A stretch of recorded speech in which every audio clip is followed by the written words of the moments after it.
one mother is greater than 100 teachers.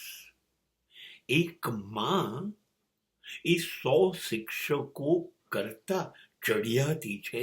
આ વિધાન સાચું પણ સાબિત થયું છે.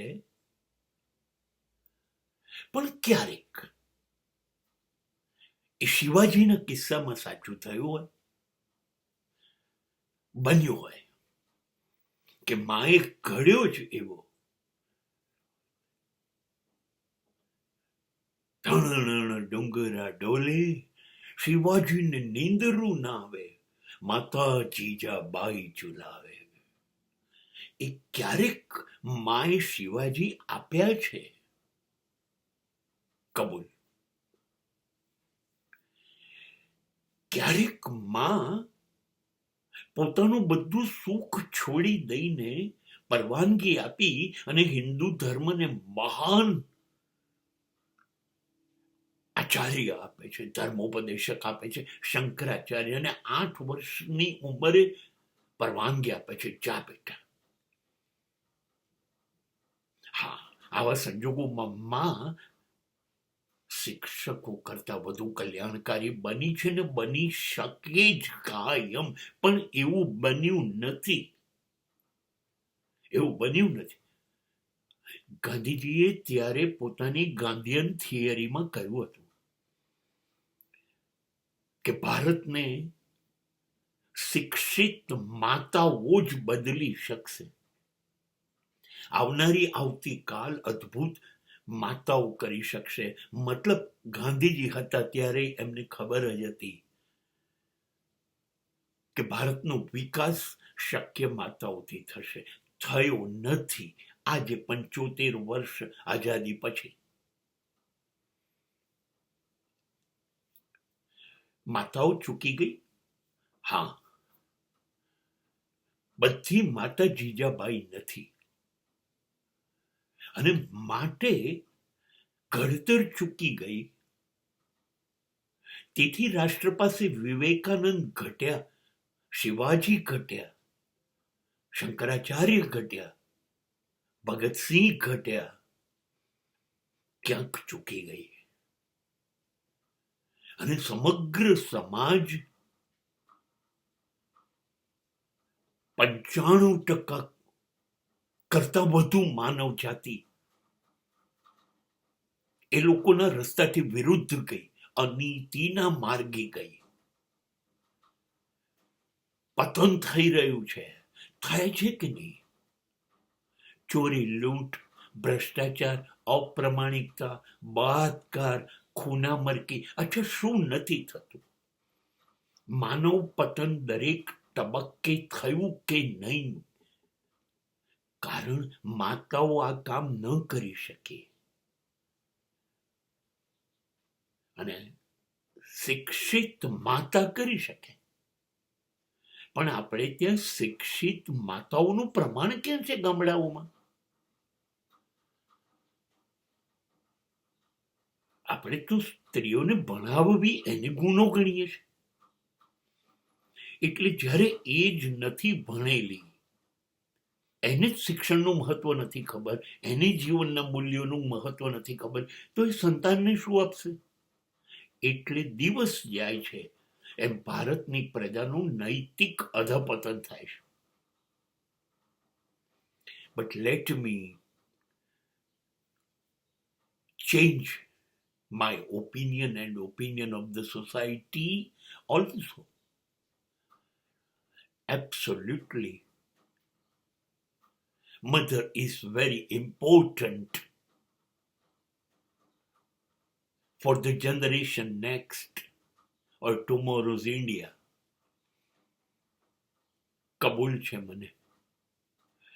પણ હું એવું માની રહ્યો છું કે જો આ સમાજને તમારે બદલવો હોય તો એક શિક્ષક કાફી છે.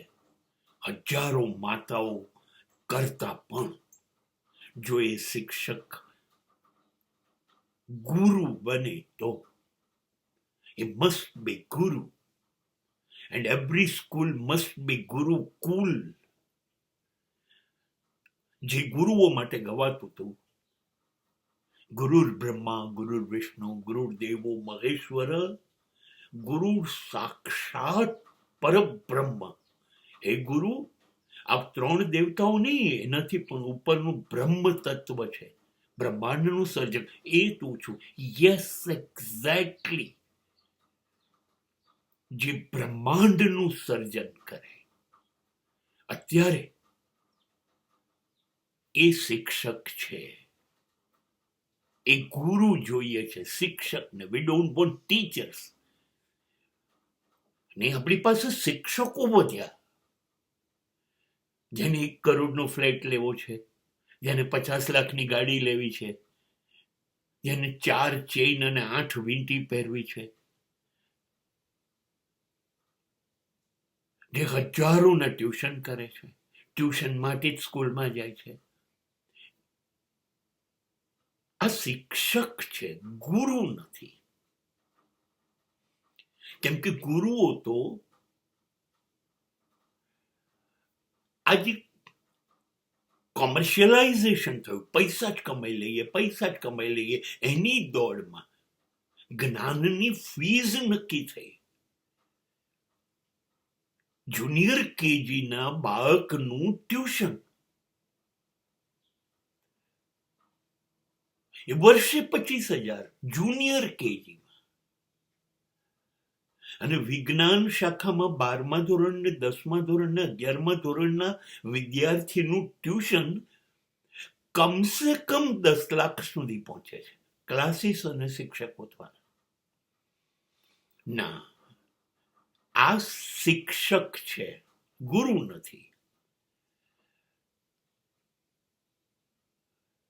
જે દૂધવા અને છાપાવાની જેમ વારા ભરતા હોય ઘેર ઘેર, જઈને physics, chemistry, maths, economics, accounts, business administration, English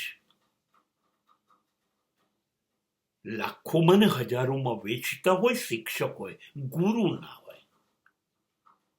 ગુરુ થોડાક ક્યાંક જીવે છે. હા, એ ધારે તો એક શિક્ષક હજારો માતા કરતા વધુ અદ્ભુત પેઢી આપી શકે. એ અપડેટ થયેલો હોય જ્ઞાનથી. એને એની પોતાની જાતને નોટોમાં ઓગાળી ના દીધી, સંપત્તિમાં નહીં, સમૃદ્ધિમાં નહીં.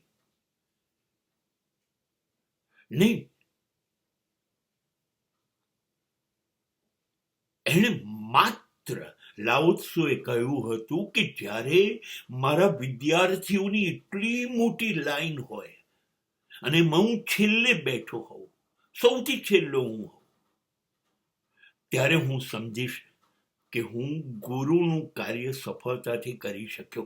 બસ આ કરવાનું છે. તમે જે કરી રહ્યા છો એનું નાણાકીય વળતર લઈ રહ્યા છો. નિસ્વાર્થ ભાવે નવો સમાજ નથી આપવો. તમે 100માંથી 99 માર્ક્સ કેવી રીતે આવે, 100માંથી 100 કેવી રીતે આવે, તમે બોર્ડના 1 થી 10માં કેવી રીતે આવો, એ તૈયાર કરી રહ્યા છો. અને એનું પરિણામ એ આવ્યું કે MA હોય, MCOM હોય કે MSc હોય, માં વિદ્યાર્થીઓ કાપલી કાઢતા પકડાય. તમે શિક્ષણ આપી રહ્યા છો, કેળવણી નહીં. અને માટે ભ્રષ્ટાચાર, માટે અપ્રમાણિકતા, માટે બધું જ જેટલું ખોટું થઈ રહ્યું છે, નવી પેઢી બરબાદીના રસ્તા પર છે. એ બધું જ ધારે તો એક શિક્ષક બધું સમાજ બદલી શકે, ગજબ બનાવી શકે. પણ એ જોઈશે ને. We are missing, but I am very strong on my belief. Shiksha can change